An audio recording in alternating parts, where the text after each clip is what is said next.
दोस्तों, सबसे पहले तो I am very very very sorry कि मैं आप लोगों के कमेंट्स के जवाब नहीं दे पाया। जिन लोगों ने इंस्टाग्राम पे भी मुझे मैसेजेस किए, बहुत सारे मैसेजेस आए हैं कल मुझे। और बात कुछ ऐसी ही थी यार, मुझे पता है कि आप लोगों को बहुत सारा हर्ट हुआ होगा इन सब इन्फॉर्मेशन से, बट यार वो एक फैक्ट है और फैक्ट को एक्सेप्ट करना भी हमें होना चाहिए, है ना। ऑल्दो दैट वाज थोड़ा सा बीटर था, थोड़ा सा पचाने वाली बातें नहीं थी, डाइजेस्टेबल नहीं थी चीज़ें, बट फिर भी जो भी इंफॉर्मेशन आई मैंने कोशिश की कि मैं आप लोगों तक डिलीवर कर पाऊँ और मैंने वैसा किया, ठीक है। बट आज की इस वीडियो में मैं बात करूंगा आपसे कि जो भी हुआ है पिछले वीडियो में, जैसे कि मैंने आपको एक्सप्लेन किया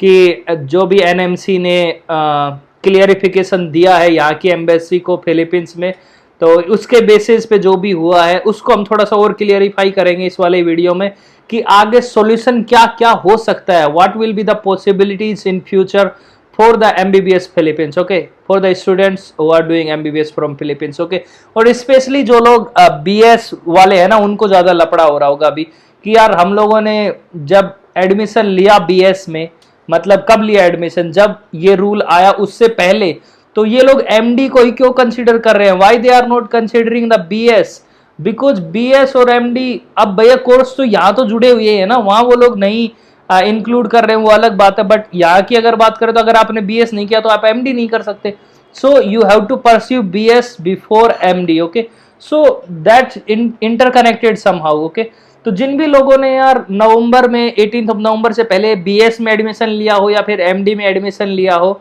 उन सब को ही इन्हें ये वाली वो देनी चाहिए छूट कि भैया इन पे जो भी नए रूल रेगुलेशन आए हैं ये एप्लीकेबल नहीं होंगे, ठीक है।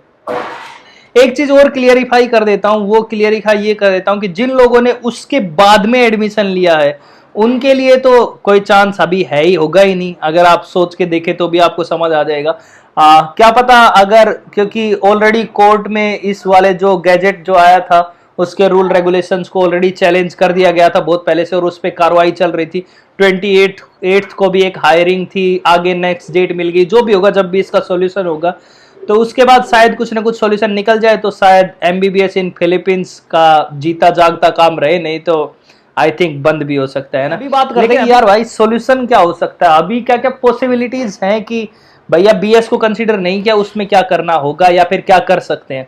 तो सबसे पहले अगर बात करें तो यार इनके जो पुराने रूल रेगुलेशंस थे उनके हिसाब से यही था कि भैया जिसने बीएस में भी एडमिशन ले लिया है पहले 18 नवंबर 2021 में, उससे पहले जिसने बीएस में या एमडी में किसी में भी एडमिशन ले रखा है तो वो सब सेफ है, ठीक है। यहां तक बात थी। तो अगर इसको चैलेंज करेंगे कोर्ट में तो ये ऑफ कोर्स जो भी चैलेंज करेंगे वो लोग जीत जाएंगे ये चीज, क्योंकि इनके खुद के स्टेटमेंट्स बड़े ही कॉन्ट्राडिक्टरी थे। जो भी एम्बेसी ने जितने भी बार ये निकाली है तो कभी इन्होंने बोला है कि जिसने भी बीएस में भी एडमिशन लिया है 18 नवंबर 2021 से पहले उन पर नए रूल एप्लीकेबल नहीं होंगे, ऐसा बोला गया था। लेकिन अब ये बोलते हैं कि नहीं यार हम लोग बीएस को नहीं करेंगे, अब तो हम सिर्फ एमडी को ही करेंगे। सो जब भी कोर्ट में ये सब फाइल करेगा तो वो जीत ही जाएगा इस बात में, और ये इनको एम्बेसी को करना पड़ेगा इसमें कुछ ना कुछ सॉल्यूशन, ठीक है। 90% तो यही चांस है कि भैया एम्बेसी इनको रिवाइज करे इन रूल रेगुलेशन को जो दोबारा ये लोग दे रहे हैं, ठीक है। तो इसको एनएमसी रिवाइज करेगी, तो सॉल्यूशन कुछ ना कुछ मिल जाएगा, ठीक है। तो 90% तो चांसेस यही है कि everything will be fine after hearing of these all cases and everything, okay. तो पहली बात तो ये होगी, ये पॉसिबिलिटीज हो सकती है। तो इसमें भी फायदा होगा वो उनको ही होगा जिन्होंने एबी साइकोलॉजी में या फिर बोले तो बीएस बायोलॉजी में 18 नवंबर से पहले एडमिशन ले लिया था उनका, ठीक है। उनको एग्जेम्पशन मिल सकता है और वो भी 90% चांस है मिल ही जाएगा ऑलमोस्ट, है ना। तो आपको ज्यादा हेडेक लेने की जरूरत नहीं उस चीज की। एक और चीज क्लियरिफाई करता हूं, जब मेरी बात हुई कुछ एजेंट लोगों से और कुछ ऑफिशियल्स से जो कि इन सब चीजों पे काम कर रहे हैं, और जितने भी बड़े बड़े लोग हैं ये लोग, जितने भी एजेंसीज वगैरह हैं, इन सब की भी कुछ मैंने एक दो लोगों से बातचीत की, तो उससे पता लगा कि यार या तो ये वाला सॉल्यूशन हो जाएगा, कोर्ट कर देगा, सुलटा देगा, मतलब कोर्ट खत्म कर देगा इन सब चीजों को, या फिर नेक्स्ट पॉसिबिलिटी क्या होगी उसके बारे में बात करते हैं कि अगर ये लोग ऐसे कर देते हैं कि कॉलेज को बोल देते हैं कि भैया जितने भी बच्चे बीएस कर रहे थे अब से पहले, चाहे वो एबी साइकोलॉजी चाहे वो बीएस बायोलॉजी हो, उन सब का बीएस अक्टूबर में खत्म करा के और नवंबर बैच में एमडी में उनको एडमिशन दे दी जाए बैक डेट में, ठीक है। तो अगर क्योंकि इनकी लाइफ तो सेव करनी है कहीं ना कहीं, तो इतने 1.5-2 सालों से लोग लगे हुए हैं तो कुछ तो करना ही पड़ेगा ना इसके लिए। तो जिस भी मेरे बंदों से बात हुई है उन्होंने यही बोला है कि अगर ये नहीं होता है, मान लीजिए 10% चांस है कि नहीं होता है, ठीक है, तो इसमें ये किया जाएगा कि भैया जितने भी बच्चे बीएस पढ़ रहे थे ऑलरेडी अभी तक और जिनका मार्च में बैच शुरू होने वाला है या फिर आगे बैच शुरू होने वाली, या हो गया है बैच शुरू लेकिन वो नवंबर में हुआ है, लेट हुआ है, ठीक है, तो उन सब की ये लोग बैक डेट शिफ्ट करा देंगे, जिससे कि क्योंकि वैसे भी बीएस वगैरह का कोई सेंस है नहीं,